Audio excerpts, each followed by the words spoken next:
দেখলাম না। ক্যাপসিকামও কাটবে? হ্যাঁ, পেঁয়াজটা কেটেই ক্যাপসিকাম কাটবো। টেস্ট করি। কি টেস্ট করবে? গাজর? না।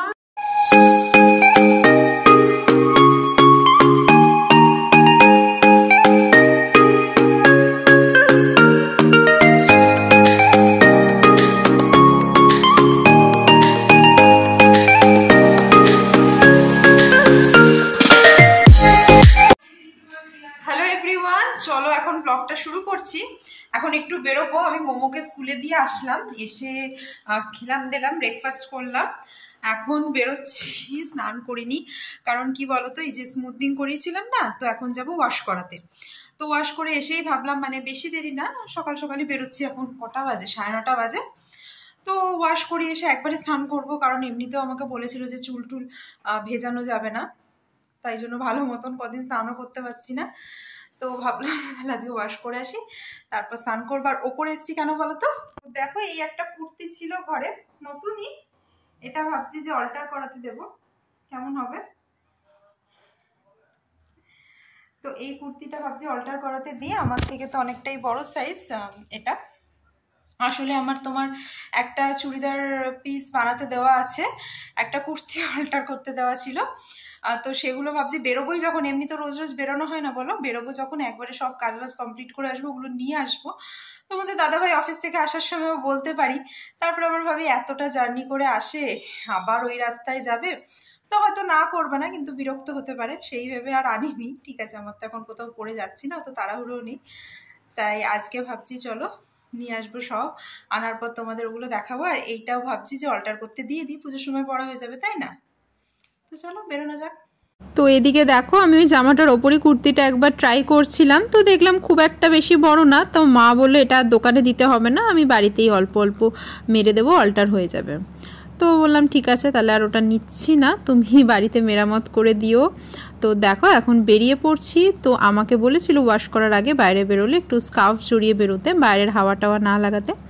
আর বাইরে এত প্রচণ্ড রোদ, তার মধ্যে স্টেশনে অনেকক্ষণ বসেছিলাম, ট্রেন ছিল প্রচুর লেট। তো আমিও পৌঁছলাম, আর ও আসলো, ওর শ্বশুরবাড়ি রানাঘাট, ওখান থেকে কিন্তু আসলো এখানে। তো দেখো আমাকে আবার মিষ্টি দিয়েছে, আরও দিয়েছিল, আমি একটাই নিলাম, কারণ বাড়ির থেকে তো তোমার টিফিন ব্রেকফাস্ট করেই এসছি, রুটি ফুটি খেয়ে এসছি, তাও জোরাজোরি করে বলছে কচুরি খাও, ওরা কচুরি খাচ্ছিল, তা আমি বললাম তাহলে একটাই দে, কারণ আমি বাড়ি থেকে অলরেডি রুটি ফুটি খেয়ে পেট ভর্তি। তো এই তো বসে বসে একটু খাওয়া দাওয়া করছিলাম, ও একটু টিফিন করে নিচ্ছিল, জাস্ট অনেক সকালে বেরিয়েছে, রানাঘাট থেকে আসতে তো মানে বেশ টাইম লাগে, তাই না? তো আমার এই কাজটা করে ও আবার মানে খাওয়া দাওয়া করে আবার হয়তো বাড়ি চলে যাবে, কারণ আজকে ওর ছেলেকে নিয়ে আসেনি, ওর ছেলের বললে একটু শরীরটাও খারাপ। তো স্মুথনিং করার ইচ্ছে তো আমার ছিল বহু দিনের, বলতে পারো তোমার মার্কেটে যখন এসছে নতুন নতুন, প্রায় কবে 2014 ওই টাইমটায়, তাই না? 10 বছর আগে, 10 বছর ধরে আমার ইচ্ছা চুলে স্মুথনিং করাবো।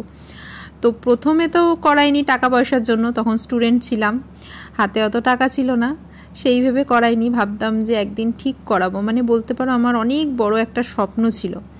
কিন্তু তারপরে পরবর্তীকালে মনে হলো না থাক, এমনি মাথার চুল এত ওঠে, আবার স্মুথনিং করালে চুল মানে বাজে লাগবে, আমাকে কেমন দেখতে লাগবে সেটাও একটা ব্যাপার, তার উপর চুল যদি আরোই ঝরে সব পড়ে যায়, তখন তো আরও আবার টাকলু হয়ে ঘুরতে হবে।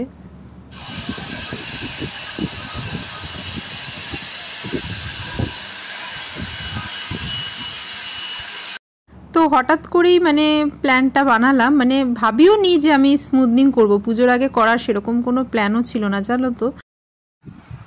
তো দেখো ওয়াশ তো হয়ে গেল, এইবার একটু আইব্রোটা করে নিই, করে একবারে বাড়ি যাব। বাড়ি যাওয়ার পথে স্টেশনের কাছে কিছু কাজ আছে, তোমাদের বললাম যেগুলো নেব, এছাড়াও আরও কিছু কাজ আছে, তো সব মিটিয়ে তারপর বাড়ি যাব। তো হঠাৎই জানি না কিভাবে ও জিজ্ঞেস করলো পুজোর আগে কিছু করবি, তো ওর মানে কাজ আমি আগেও দেখেছি, অনেককেই করিয়েছে, বেশ সুন্দর হাতের কাজ। তো হঠাৎ করে জানি না কেন মনে হলো যে স্মুথনিংটা তাহলে করিয়েই নি, এবার এতদিনের একটা স্বপ্ন। মাঝে কিছু বছর মনে হচ্ছিলো যে না করব না, চুলটা নষ্ট হবে, খারাপ হবে, এইসব। তো লাস্টে ভাবলাম যে না থাক, করিয়েই নি। তোমরা হয়তো ভাবতে পারো যে সামান্য একটা চুল স্মুথনিং করে এত কিসের ন্যাকামি বা কিছু, কিন্তু কি বলতো, মানে এটা তো আমার অনেক দিনকার স্বপ্ন, তো আমার কাছে মানে এটা একটা অনেক বড় জিনিস চুলে স্মুথনিং করানো। তোমরা হয়তো ভাবতেই পারো যে এখন তো এটা খুবই কমন হয়ে গেছে। আমার মনে আছে আমি যখন মানে স্টুডেন্ট লাইফে একজনকেই দেখতাম, ট্রেনে উঠতাম বেলঘুরিয়া থেকে, সেই একটা দিদির চুলে স্মুথনিং, তখন স্মুথনিং ছিল না, তখন ছিল স্ট্রেটনিং করা। আমি না হাঁ করে ওর চুলের দিকে তাকিয়ে থাকতাম। আমার মনে আছে অবশ্যই দিদিটা অন্যদিকে যখন তাকিয়ে থাকতো, হ্যাঁ ভাবতাম যে কি সুন্দর চুলটা আমার এরকম লাগতো জানো। তখন এত মানে সবার মধ্যে এত কমন ছিল না, একজন দুজনেরই তখন দেখতাম এরকম। তো যাই হোক, আসার সময় দেখো এই যে আমি চুড়িদারটা বানিয়ে নিয়ে চলে এসেছি। এটা একটা অর্গ্যানজার পিস ছিল, এরকম ফুল ডিজাইন, গোলাপ ফুলের মতন। তো এই ছিল, আমি একটু স্ট্রেট প্যান্ট আর হাতাটার ডিজাইনটা দেখো একটু পাফ হাতার মধ্যে, শর্টের মধ্যেই বানাতে বলেছিলাম। দুপাট্টা তো বাড়িতেই ছিল। তো চলো তোমাদের একটু পরে দেখাই ড্রেসটা কেমন লাগছে। তো এই দেখো চুড়িদারটা পরে দেখলাম বেশ ভালোই বানিয়েছে। তুমি কি করবে? আর এই দেখো হাতাটা আমি একটু পাফ হাতার মধ্যে করতে বলেছিলাম, এটার সাথে দুপাট্টাও আছে, আর প্যান্টটা স্ট্রেট প্যান্ট বানিয়েছি। তো বেশ ভালোই লাগছে কিন্তু আমার। তো চলো তোমাদের পুরোটা একটু দেখিয়ে দিই।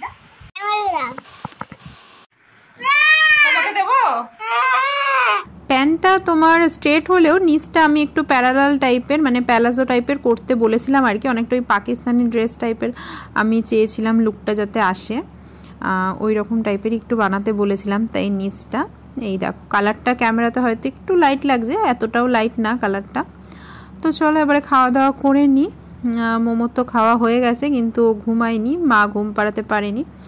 তো এখন আমি খেয়ে দিয়ে তারপরে ওকে নিয়ে শোবো। তো আজকে মেনুতে ছিল উচ্ছে আলু সেদ্ধ মাখা আর ইলিশ মাছ সর্ষে দিয়ে, আর এদিকে কালকের তরকারি, একটু বেঁচে যাওয়া তরকারি ছিল, সেটা নিয়েই বসে পড়লাম। তো ভালোই খিদে পেয়ে গেছে, আর বাইরে এত রোদ, এসে আমি আবার স্নান করলাম। তো স্নান করার পর খিদেটা একটু বেশিই পায়, তাই না?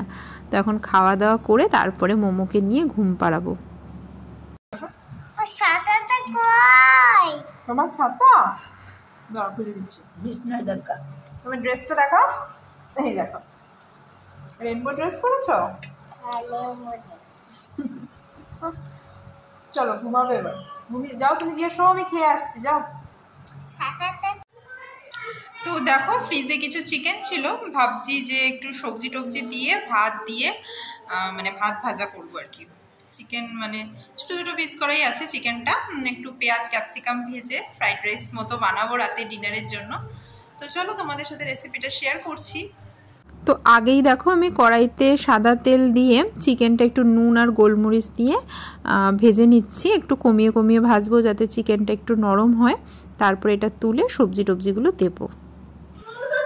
তো দেখো ওদিকে চিকেনটা হচ্ছে, আর এদিকে তাহলে আমি বাদবাকি কাটাকুটিগুলো মশলাপাতি তৈরি করে নিই। আর আজকে আমার ভিডিওর কমেন্টে একজন বলেছে যে কথা বলার সময় তো ভুরু নাচিও না, ভালো লাগে না। তো মানে বারবার কথা বলছি আর আমার নজর থাকছে আমার ভুরুর দিকে, যে দেখছি সত্যি তো আমি প্রত্যেক কথার সাথেই তো ভুরু নাচাই। তো কথা বলতে বলতে একটা কনসিয়াসনেস চলে আসছে, ওই জন্য খুব একটা মানে হেসে কথা বলতে পারছি না, খালি মনে হচ্ছে যে কি ভুরু নাচাচ্ছি, সেইটার দিকেই মানে আমার কনসেন্ট্রেশন পুরো চলে যাচ্ছে। তো মানে ফ্লুয়েন্সে কথা আসছে না। এদিকে দেখো মোমোসোনা কি কাণ্ড করছে। আমি এদিকে গাজরটা বার করে রেখেছি কাটবো বলে, আর সেটা নিয়েই খেতে শুরু করে দিয়েছে। তারপরে আবার আমাকে দিয়ে বলছে কেটে দাও। এত মোটাটা কেউ খেতে পারে বলো তোমরা? দেখো আমি রাইসে যে গাজরটা দেবো বলে বার করে রেখেছি সেটা নিয়ে মোমো খেতে শুরু করে দিয়েছে। এখন বলছে কেটে দাও, আস্তটা খেতে পারে এত মোটা একটা গাজর। তো এটা ওকে অল্প একটু কেটে দিই, তারপরে আমি রাইসের জন্য আলাদা গাজর কাটবো। চিকেনটা একটু নুন গোলমরিচ লেবুর রস দিয়ে খানিকক্ষণ ম্যারিনেট করে রাখলে বেটার হতো, কিন্তু আমি যেহেতু সাথে সাথে রান্নাটা শুরু করে দিলাম ওই জন্য চিকেনটা না একটু হার্ড ছিল। তারপরে আমি করলাম কি, মানে সবজিগুলো ভেজে তুলে মানে তুলিনি, সেই সবজির জলের মধ্যেই আমি আবার চিকেনগুলো পরে দিয়ে দিয়েছিলাম, তাতে কিন্তু মানে সুন্দর সফট নরম হয়ে গেছিলো। মানে আমি করেছি কি, ফ্রিজ থেকে বার করেই রান্না শুরু করে দিয়েছিলাম। ছুরিতে দেখ সব কাটা হয়ে যাচ্ছে, ছুরিটা খুব ধারালো। তুমি কাটবে? তোমার হাত কেটে যাবে, তুমি কাটবে। আচ্ছা এই গাজরটা কাটো দেখি। দাঁড়া দাঁড়া দাঁড়া দাঁড়া দাঁড়া, খুব সাবধানে।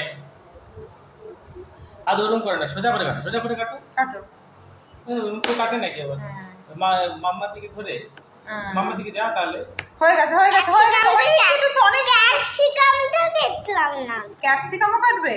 হ্যাঁ, পেঁয়াজটা কেটেই ক্যাপসিকাম কাটবো।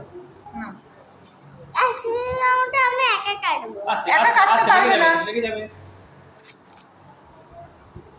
এই তো কেটে দিয়েছে, কত সুন্দর হয়ে গেছে। কেটে দিয়েছে, এবার পেঁয়াজটা কেটে এবার যাও এখান থেকে, বাবার সাথে যাও, খেলা করো। হয়ে গেছে, এবার যাও যাও, হয়ে গেছে, সব কাটা হয়ে গেছে। এবার যাও মাম্মাকে কাটতে দাও। টেস্ট করি। কি টেস্ট করবে? গাজর? তোমাকে যে গাজরগুলো কেটে দিলাম ওগুলো গিয়ে খাও, যাও। তো যাদের ছোট বেবি আছে তারা সবাই রিলেট করতে পারবে, কাজের মাঝে কিন্তু ওদের হাজারটা বায়নাক্কা সেগুলোও কিন্তু সামলাতে হয়, তাই না? তো আমি এদিকে মানে কাটছি, মোমোর ওদিকে বায়না, আর এদিকে ওরা বাবা মেয়ে ঘুরে যাচ্ছে। ওরা ওয়াটার বোতলটা ওদের খুঁজে পাচ্ছিল না, একবার বাবা যাচ্ছে, বাবার পিছন পিছন মেয়েও ঘুরে বেড়াচ্ছে। তো চিকেনটা ভাজা হয়ে গেছে, আমি তুলে রাখলাম।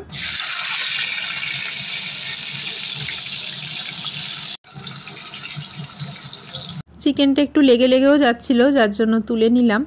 তো দেখো প্রথমেই তেলে আগে রসুন দিয়ে দিলাম, রসুন কুচিটা একটু নাড়াচাড়া করে, পেঁয়াজ দিয়ে পেঁয়াজটা হালকা নাড়াচাড়া করে, তারপরে গাজর, ক্যাপসিকাম এই সমস্ত কিছু দিলাম। আর এর মধ্যে আর সেরকম মশলা বলতে তোমার ওই নুন, গোলমরিচ এটাই দেবো। তো এইটা একটু নরম হবে। আর সাইডে আমি আবার একটু তোমার টমেটো, কাঁচা লঙ্কা এইসবও কেটে রেখেছিলাম। এই দেখো চিকেনটা তুলে রেখেছি। তো এটা নরম হোক সবজিগুলো একটু, তারপরে ভাবছি চিকেনটা দিয়ে দেবো। আমার মানে খুব একটা বেশি সস টস দিতে পছন্দ না রাইসে, তাই জন্য আমি হালকা একটু টমেটো কেটে দিই না, এতে বেশ একটা টকটক ভাবও আসে আর বেশ ভাল লাগে খেতে। কিন্তু ওই জন্য আমি টমেটো সসের বদলে কাঁচা টমেটোটাই ইউজ করি। তো দেখো এদিকে গোবিন্দভোগ চাল, আলু সিদ্ধ, ডাল সব দিয়ে ফেনা ভাত। এটা হচ্ছে দিদার জন্য, দিদা তো এমনিতেও চিকেন খায় না, আর মোমোকেও এটাই খাওয়াবো, সেদ্ধ ভাত।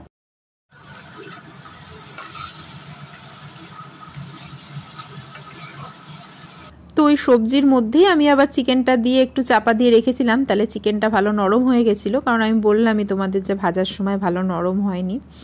তারপরে দেখো আমি এই যে দুপুরের ভাতটা ছিল যেটা, সেটাই সমস্তটা আমি কড়াইয়ের মধ্যে দিয়ে এখন নাড়াচাড়া করছি। এর মধ্যে একটু তোমার গরম মশলার গুঁড়োও দিয়েছিলাম, একটু চিনি দিয়েছিলাম, নুন দিয়েছিলাম, আর এই যে ডিমের অমলেট, দুটো ডিম নিয়ে পাশে আর একটা প্যানে আমি অমলেট বানিয়ে এটা ঝুড়ি ঝুড়ি করে এর সাথে রাইসের সাথে মিশিয়ে দেবো। কাঁচা লঙ্কা কুচি দিয়েছি, বেশ ভালো একটা ফ্লেভার আসে কাঁচা লঙ্কা কুচিতে। আর দেখো চালটা মানে দুপুরে যে ভাত রান্নার যে ভাত, সেটা কিন্তু মনে হচ্ছে না ফ্রাইড রাইসই লাগছে। এটা দেরাদুন রাইস না, আমরা নর্মালি তোমার বাঁশকাঠি চালের ভাত খাই। তো চালটা বেশ ঝরঝরেই ছিল, তাই না? আর ফ্রিজের মানে রাইসটা দিয়ে যেহেতু ডাইরেক্ট করছি, তো মানে ফ্রাইড রাইসের মতো একদম ঝরঝরে হয়েছে। এখন খাস না, ভাত খেতে পারবি না, এখন রেখে দে। এটা খেয়ে পেট ভরতে হবে। অর্ধেকটা কেটে দাও, অর্ধেকটা ফ্রিজে রেখে দাও। না আমার পেট ভর্তি মোমো খেয়ে। তাহলে কালকে তুই ছোটটাই পুরোটা খেতে। তো আমি 1 চামচ মতো সয়া সসও দিয়েছিলাম রাইসে। আর লাস্টে একদম সব হয়ে যাওয়ার পর আর তোমার হাফ ঢাকনি তোমার একটু আবার গোলাপ জলও দিয়ে দিয়েছিলাম, বেশ ভালো একটা গন্ধ আসবে, দিয়ে চাপা দিয়ে রেখেছিলাম। আর এদিকে দেখো রাত্রিবেলা এখন ডিনার টাইমে মোমো এখন এই ড্রাগন ফ্রুটটা পেয়েছে, তো এটাও খাবে। এবার এত বড়টা তো পুরো খেতে পারবে না, নষ্ট করবে, চটকাচটকি করবে, তাই জন্য অর্ধেকটা কেটে আমি আবার ফ্রিজে তোমার টিফিন বক্সে করে রেখে দিয়েছিলাম। টিফিন বক্সে রাখলে তো কোনো প্রবলেম নেই, মানে ফলটা ফ্রেশই থাকে কাটা ফল হলেও। তো টিফিন বক্স করে আমি রেখে দিয়েছিলাম, আবার পরের দিন খেতে পারবে, তাই না? নইলে একসাথে পুরোটা নিলে তখন হাত দিয়েও পুরো জুস বানাতো। তো এখন দেখো বাবা মেয়ে বসে ড্রাগন ফ্রুট খাচ্ছে। আর আমার ব্লগটাও আমি এখানেই শেষ করে দিচ্ছি। আজকে আমার ভিডিওটা তোমাদের কেমন লাগলো অবশ্যই কিন্তু কমেন্ট করে জানিও, ভালো লাগলে লাইক শেয়ার করে দিও। তো চলো সবাই খুব খুব খুব ভালো থেকো, সুস্থ থেকো।